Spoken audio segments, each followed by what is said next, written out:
भारतीय राजनीति के चिर युवा और जो सिर्फ बोलने में विश्वास रखते हैं, करने में नहीं, अर्थात ढपोर संघ के आधुनिक अवतार,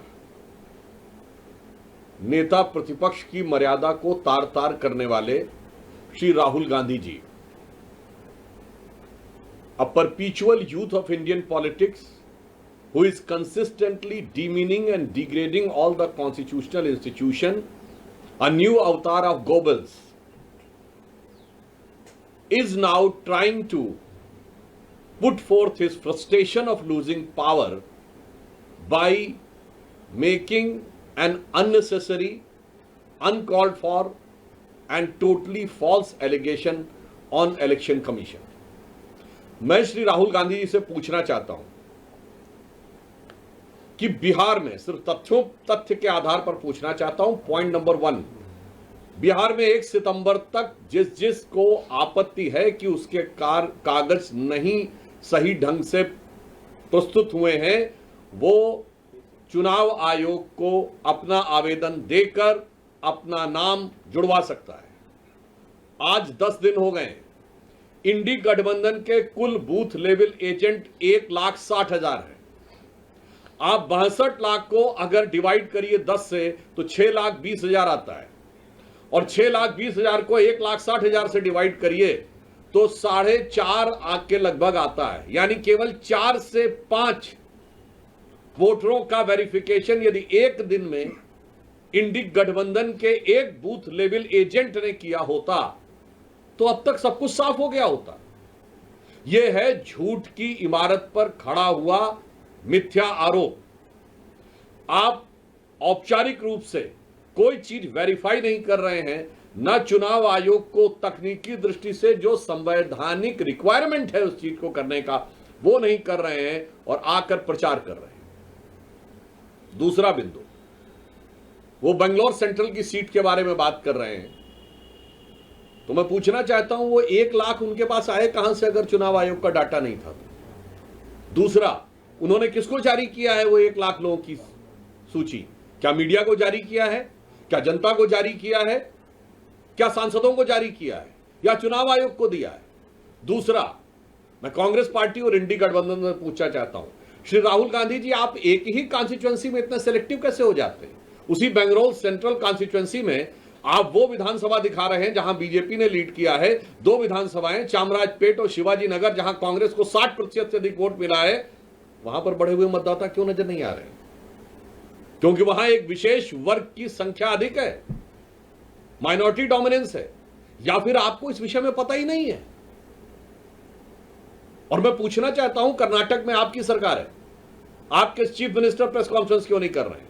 डिप्टी सीएम प्रेस कॉन्फ्रेंस क्यों नहीं कर रहे हैं? यदि आप ये चाहते हैं कि सरकार के द्वारा नहीं हो, यद्यपि आप स्वयं नेता प्रतिपक्ष के रूप में कैबिनेट मंत्री का दर्जा पात्र हैं, यानी आप स्वयं सरकार की दृष्टि से सरकार के एक हिस्से हैं, क्योंकि आप कई कमेटीज में भी हैं, परंतु पार्टी से कराना था तो पार्टी का प्रदेश अध्यक्ष क्यों नहीं कर रहा है?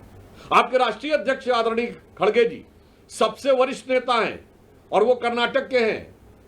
शायद इसलिए वो नहीं कर रहे हैं कि उन्हें हकीकत पता है, और या फिर राहुल गांधी जी ये साबित करना चाहते हैं कि कर्नाटक राज्य के संदर्भ में ही उन्हीं की पार्टी के सीएम, डिप्टी सीएम, प्रदेश अध्यक्ष और राष्ट्रीय अध्यक्ष से ज्यादा ये राहुल गांधी जी को पता है, या ये उनके लिए निरंतर लॉन्च होने वाली, जैसे भारत ने एक बार में 100 सैटेलाइट लॉन्च करके एक दिन में रिकॉर्ड बनाया था, पर राहुल गांधी जी के निरंतर असफल लॉन्चिंग के प्रयास में किए जाने वाली छटपटाहट का ये एक और प्रयास मात्र है। दूसरा, मैं पूछना चाहता हूं, अगर ईमानदारी से क्या इस सीट की जांच नहीं होनी चाहिए? यदि बिहार में कई विधानसभा क्षेत्रों में अचानक रेजिडेंसी के लिए लाखों की संख्या में लोगों ने पिछले 5 महीने में आवेदन किया है, और मैं कांग्रेस पार्टी और राहुल गांधी से पूछना चाहता हूं, आप महाराष्ट्र के बारे में कहते हैं कि 4% वोटर बढ़ा, तो महाराष्ट्र की एक लोकसभा है धुले, जिसमें 6 विधानसभाएं हैं। 5 विधानसभाओं में भारतीय जनता पार्टी 2024 के लोकसभा में सारी 5 जीती, कुल जीत थी 1,90,000, और एक ही विधानसभा में कांग्रेस गठबंधन को कितना वोट मिला? 1,94,000, और उस विधानसभा का नाम है मालेगांव सेंट्रल। ये वही मालेगांव जिसकी पिछले दिनों में आपने बहुत चर्चा सुनी हो। एक विधानसभा में 1,94,000 और कांग्रेस और राहुल गांधी जी जवाब दें, उस मालेगांव में 43% नए वोटर बने, 43.5% न्यू वोटर्स। क्या इन बातों की जांच नहीं होनी चाहिए? या हम सीधी बात कहें कि जिस प्रकार की बातें इंडी गठबंधन और कांग्रेस पार्टी कर रही है वो चोरी की बात नहीं है, जो एक पुराना स्लोगन है, चोर मचाए शोर।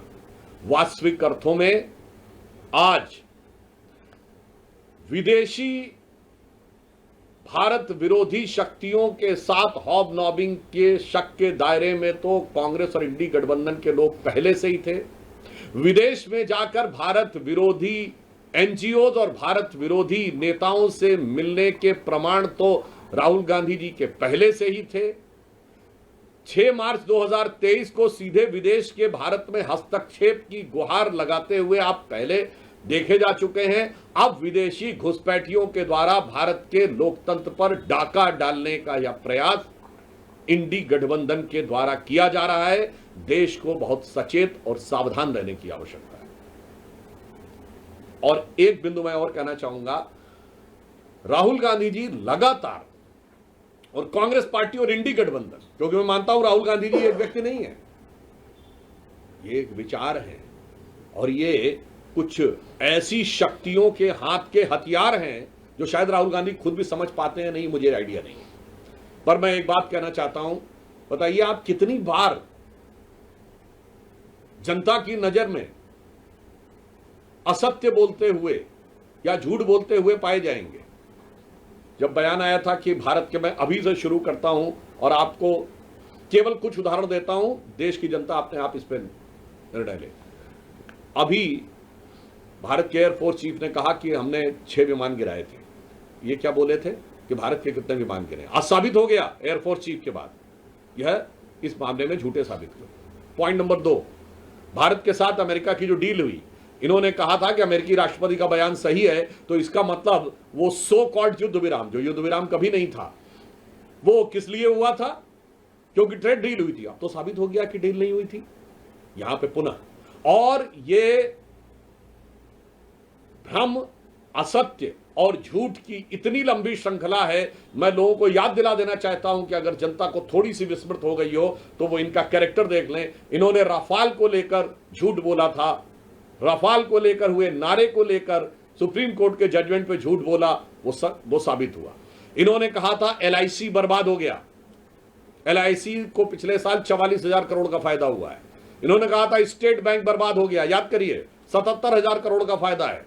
इन्होंने कहा था HAL बर्बाद हो गया, HAL को 8,000 करोड़ का फायदा हुआ है और 81,000 करोड़ के उनके पाइपलाइन में, which is an all time high. यानी जिसके लिए आपने कहा कि ये बर्बाद हो गया है वो सब ऑल टाइम हाई है। अब उसके बाद अगर आप फिर भी ना समझना चाहें तो जिस इकोनॉमी को आप डेड इकोनॉमी कहने में हिचक नहीं रहे हैं, वो आपकी मेंटल स्टेट को दर्शाता है। और भारत के बारे में जो इन्होंने सेना के बारे में कहा, एयरफोर्स के बारे में कहा, आर्मी के बारे में कहा, HAL के बारे में कहा, LIC के बारे में कहा, SBI के बारे में कहा और हाल ही में ऑपरेशन सिंदूर के बारे में जो कुछ कहा वह निरंतर असत्य और झूठ साबित हुआ। तो मैं एक पंक्ति में कहना चाहूंगा, एक दौर था जब इस देश में महात्मा गांधी ने एक किताब लिखी थी, माई एक्सपेरिमेंट्स विद ट्रुथ, सत्य के साथ मेरे प्रयोग। और आज हम देख रहे हैं उन्हीं के एकमेव स्वयंभू उत्तराधिकारी होने का दावा करने वाले श्री राहुल गांधी जी का असत्य का भयानक रोग। मैं माई एक्सपेरिमेंट विद अनट्रूथ इसलिए नहीं कह रहा हूं क्योंकि माई एक्सपेरिमेंट विद अनट्रूथ भी एक किताब है जो माइकल एंडरसन की लिखी हुई है, मगर यहां पर अगर आप देखें तो that was my experiment with truth and this is a disasters experiment with untruth. वहां महात्मा गांधी थे जो सत्य के साथ प्रयोग था, यहां असत्य का भयानक रोग है। इसलिए हम कांग्रेस पार्टी और इंडी गठबंधन से कहना चाहते हैं कि संवैधानिक दृष्टि से, कानूनी दृष्टि से आपके पास जो रास्ते हैं उसको आप क्यों नहीं अप्लाई कर रहे हैं, और भारत विरोधी भ्रामक दुष्प्रचार के द्वारा अगर भारत में अस्थिरता उत्पन्न करने का प्रयास कर रहे हैं तो भारत की सजग जनता उसे कभी भी सफल नहीं होने देगी।